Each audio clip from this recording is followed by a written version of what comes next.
سلام كبرات تعزبتنا تيفي أبزل لهم سلام كتلون دات مننا نلوم زحزنا يمزينا تاتوشتها قرن وطان كنقرب لكم تدالنا لنا مسانا كساب موداتا كتصنحو باغورت نعدم كاندي نتبتا زينا عدهالو أب عدهالو تدوكينا تركب حداس بيت مرتي تحقاقستين ارساس مرا 348 تمهارو مريغا تقراي أب تكنيكاو مداي حقاو درجة حوحات زي مسممع نوعل بريتوريا زدخم كركرن داغماي جيجت كيغاتم سالساي ويان تقراي تنقق إسرائيل بريزيدنت دونالد ترامب أمريكا أبلع الحوتي مدبداب دو كم تبل بسولس أبز قلت سألو إسرائيل نغندي معرفون فرت يمن بناي أير متكعت خمس دبدبتي قلت سألو إيسيا من قد أير تهاجور بسنكي وجه هندم باكستانن داغماي حدش من قدي بمدلاو براراتات يسرزو كم زلو يقلت سألو عدهالو أب عدهالو تدوكينا تركب حداس بيت مرتي تحقاقستين ارساس مرا 348 تمهارو مريغا أب عدهالو تدوكينا تركب حداس بيت مرتي تحقاقستين ارساس مرا 16 دك تبعتي زركبوم 348 تمهارو تمالي 6 جنبوت 2025 أب عدراش إكسبو مريغا اتون تمهارو ناي عامتن 6 ورحن كلسا حسابون قبراون تمرت دحر مقسمهم نام مرقتا خمز بقعو دايركتر تابيت تمرتي آتو برخت قبر سلاسي حبيرو آتو برخت اتي بيت تمرتي ناب عدهالو قدم مقعزو اب كلتشين عسران سلستن اب اسمرا اب زركب ماكل سلطانا ممهران نتمارو سلطانا مهاب كمز جمرا رديو نسو بتوساقي اتوم تمارو اب استفلالي تكالت تعنا قبراو سلطانا كمز وصدون حبيرو ام منيستر تعنا حلافيت جنفر لمعات عغم سب سيستر الغانش تخلا قرقس ام من دفرا جندع بارنتو أسمرا زركوات حقاقست أبيات تمرت نرس كلالات حقاقستي نرس بمفراي أب سرعة كنت عنا هاجرنا لعل أبركتو يقبرا كمزلو عقليتا أب منستريت عنا جزياو وانا دايركتر بوليسي مدبات لمعاتن عقم 7 دكتور برهان دبرو أب زعامت رهي أستا شوعات تميت تحقاقست نرس كابتن 4 أبيات تمرت هاجرنا 5 مرة حبيرو دكتور برهان نايت عنا مويا كالت توفاينت سنسرعاتن كنعنان كم زعاتت بمتكاس تمرغتي بقصالي فلطوتهم كعبيون تثبيت نتي نتمرتهم زدقف حزبي كمالونا تحساسيبو ابت مدب نستمرغو تمهارو ناي بقعات مسكر ورقت كوابن كلو نبلو تصات تمهارو دما فليش لمات كم استعدله كابت بوتا زترخبت صبصاب يرد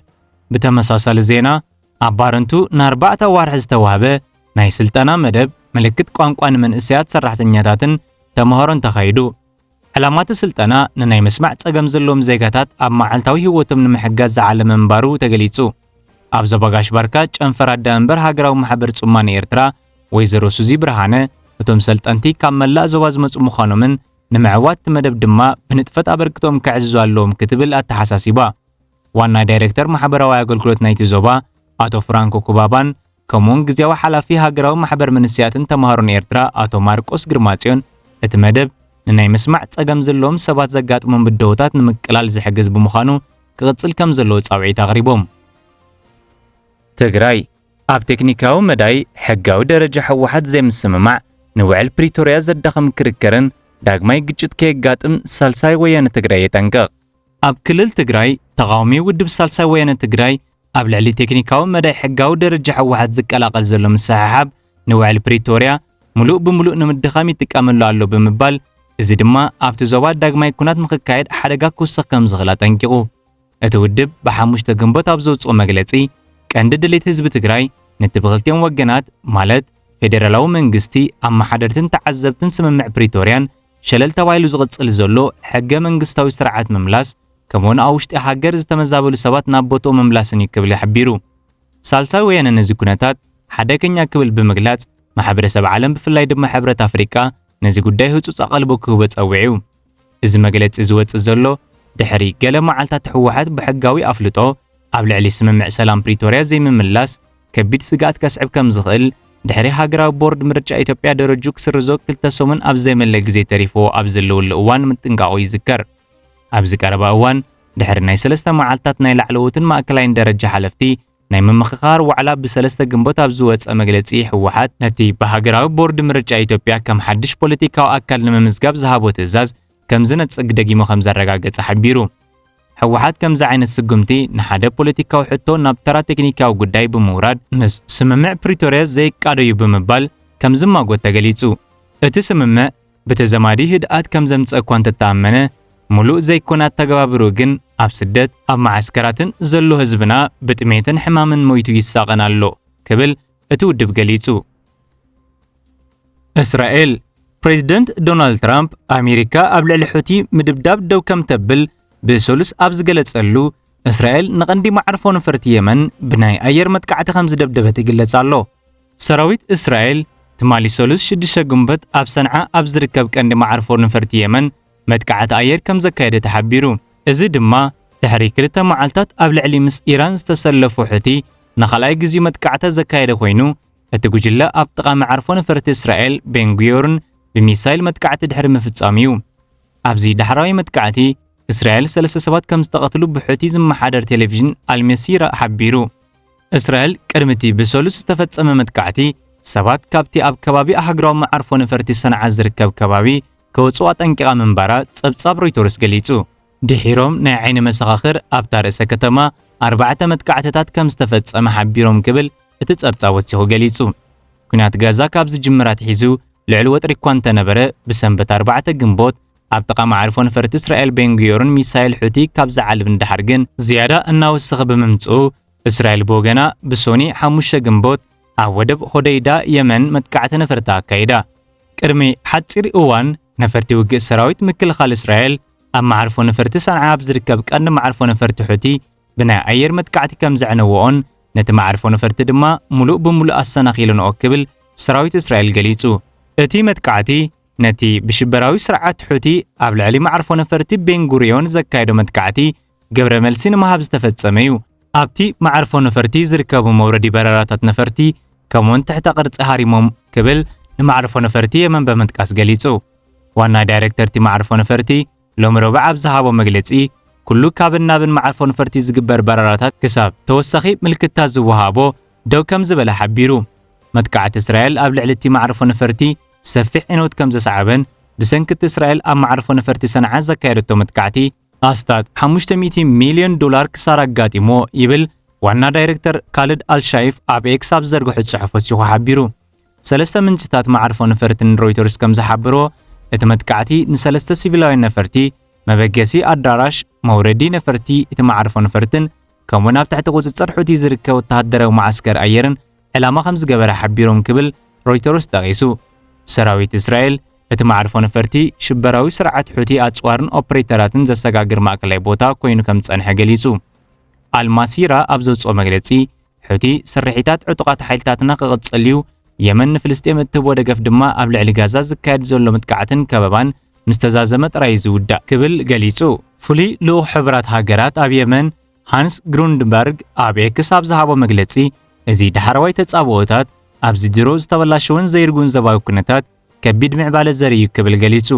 ሓደ በዓል ስልጣን ናይ የመን ባንዴራ ዝጠቅዐ መንገዲ ኣየር የመን ብመሰረት ናይ መጀመርታ ገምጋም ሰለስተ ካብ ነፈርቱ ከም ዝዓነዋ ንሮይተርስ ኣብ ዝሃቦ ሓበሬታ ገሊጹ ሕቲ ኣብ ልዕሊ እስራኤልን ኣብ ቀይሕ ባሕሪ ኣብ ዝርከባ መራኸብን እስራኤል ኣብ ጋዛ ኣንጻር ሓማስ ወተሃደራዊ መጥቃዕቲ ካብ እትጅምር ንድሓር መጥቃዕቲ ክገብሩ ምጽንሖም እዩ ዝግለጽ እዚ ከምዚ ኢሉ እንከሎ ፕሬዚደንት ዶናልድ ትራምፕ ኣሜሪካ ኣብ የመን ዝርከቡ ሕቲ ምድብዳብ ደው ከተብሎ ምዃና ብሰሉስ ኣፍሊጡ እቲ ምስ ኢራን ዝተሰለፈ ጉጅለ ኣብ ማእከላይ ምብራቕ ኣገደስቲ መስመራት መራኸብ ምቁራጽ ደው ከብል ከም ዝተሰማምዐ ገሊጹ ትራምፕ ነዚ ዝበለሉ ብዛዕባ ሕቲ ምስ ቀዳማይ ሚኒስተር ካናዳ ማርክ ካርኒ ኣብ ኦቫል ኦፊስ ዝገበሩ ርክብ በጃኹም ድሕሪ ሕጂ ቦምብ ኣይትደርብዩልና መራኸብኩም ድማ ኣይነጥቅዕን ኢና ኢሎም ብምባል ቃሎም ድማ ከቕበለ ነቲ ኣብ ልዕሊ ሕቲ ዝፍጸም መጥቃዕትታት ድማ ብቕጽበት ደው ከነብሎ ኢና ክብል ንጋዜጠኛታት ሓቢሩ ቀጠርን ኩዌትን ትማሊ ሰሉስ ኣብ ዝሃበዎ ዝተፈላለዩ መግለጺታት ነቲ ስምምዕ ምቁራጽ ተኽሲ ብሓጎስ ከም ዝተቐበለዎን ናጽነት ምንቅስቓስ መራኸብ ንምውሓስ ዝውሰድ ስጉምቲ ተስፋ ከም ዘለዎን ገሊጸን ትራምፕ ነዚ ሓድሽ ስምምዕ ድሕሪ ምግላጹ ዖማን ነቲ ስምምዕ ምቁራጽ ተኽሲ ከም ትሽምግል ገሊጻ ኣብ ጥቅምቲ 2023 ኩናት እስራኤል ኣብ ጋዛ ካብ ዝጅምር ኣብ ፖሊሲ ሕቲ ዓቢ ለውጢ ከም ዝተረኣየ ድማ ገሊጻ ኤስያ መንገዲ ኣየር ተሃጉር ብሰንኪ ውግእ ህንድን ፓኪስታንን ዳግማይ ሓድሽ መንገዲ ብምድላው በረራታት ይስርዙ ከም ዘለው ይግለጽ ኣሎ። ሓያሎ መገዲ ኣየራት ኤስያ ሎሚ ረቡዕ 7 ግንቦት ኣብ መንጎ ህንድን ፓኪስታንን ብዝተፈጥረ ውግእ ካብን ናብን ኤውሮጳ ዝግበር በረራታት ዳግም ምትዕርራይ ሓድሽ መስመር ክገብሩን ወይ ድማ ክስርዙን ከም ዘለዎም ገሊጾም ህንዲ ሎሚ ረቡዕ ንፓኪስታንን ካሽሚርን መጥቃዕቲ ከም ዝገበረትን ፓኪስታን ብወገና ድማ ኣብ መንጎቶም ብኒክሌር ዝዓጠቑ ንልዕሊ 2 ዓሰርተታት ዓመታት ኣብ ዝተኻየደ ውግእ ዝኸፍአ ምዃኑ ኣብ ዝንገረሉ ዘሎ እዋን 5 ነፈርቲ ውግእ ህንዲ ከም ዘውደቐት ገሊጻ ህንዳውያን ኣብታ በብዝሒ ህዝቢ ዝነብረላ ኣውራጃ ፓኪስታን ዝኾነት ፑንጃብ ዘካየድዎ መጥቃዕቲ ድሕሪ 2019 ዘካየድዎ ናይ መወዳእታ ሙሉእ ኩናት እዚ ናይ ፈለማ እዋን ወተሃደራዊ ተጻብኡታት ዝያዳ ከይውስኽ ስጋት ዝፈጥር ምዃኑ ዝግለጽ ዘሎ ህንዲ 9 ሽበራዊ ትሕተ ቅርጺ ዝበለቶም ናይ ፓኪስታን ቦታታት ከም ዝሃረመት ክትገልጽ እንከላ ገሊ ድማ ምስቲ ዝሓለፈ ወርሒ ኣብ ካሽሚር ህንዲ ብእስላማውያን ዕጡቓት ኣብ ልዕሊ በጻሕቲ ሂንዱ ዝፈጸሙ መጥቃዕቲ 26 ሰባት ዝቐተለ ዝተኣሳሰሩ እዮም ክትብል ትገልጽ ህንዲ ኣቐዲማ ኣብቲ መጥቃዕቲ ካብ ዝተጠርጠሩ 3 ሰባት እቶም 2 ዜጋታት ፓኪስታን ምዃኖም እኳ እንተገለጸት ብዝርዝር ግን ዝኾነ መርትዖ ኣቕረበትን ዘላ ፓኪስታን ምስ ህንዲ ዝበለቶ ቅትለት ዝኾነ ኢድ ከም ዘይብላ ብምሕባር ነጺጋቶ ኢስላማባድ 6 ቦታታት ፓኪስታን ዕላማ ከም ዝገበረን ካብኣቶም ድማ ወላ ሓደ ማዓስከራት ዕጡቓት ከም ዘይኮነን ገሊጻ ብውሕዱ 26 ሰላማውያን ሰባት ክሞቱን ከለው 46 ድማ ቆስሎም ክብል ወሃቢ ቃል ወተሃደራዊ ሓይሊ ፓኪስታን ገሊጹ ሓይልታት ህንዲ ምስ እስላማውያን ዕጡቓት ጉጅለታት ጃይሽ መሐመድ ላሽካር ታይባን ዝተኣሳሰሩ መሳለጥያታት ከም ዘጥቅዑ ክልተ ኣፈኛታት ወተሃደራዊ ህንዲ ኣብ ኒው ዴልሂ ኣብ ዝገብረው መግለጺ ሓቢሮም ይኹን እምበር 4 ምንጭታት መምሕዳር ከባቢ ህንዲ ካሽሚር ንሮይተርስ ኣብ ዝሃብዎ ሓበሬታ 3 ነፈርቲ ውግእ ኣብ ዝተፈላለዩ ከባቢታት ዞባ ሂማላያን ኣብ ውሽጢ ሓደ ለይቲ ከም ዘውደቓ ሓቢሮም ሰለስቲኦም ኣብረርቲ ኣብ ሆስፒታል ተዓቂቦም ከም ዝነበሩ እቶም ምንጭታት ወሲኾም ሓቢሮም ሰበስልጣን ሚኒስትሪ ምክልኻል ህንዲ ነቲ ጸብጻብ ንምርግጋጽ ብቕልጡፍ ግብረ መልሲ ከም ዘይሃቡ እቲ ጸብጻብ ኣረዲዩ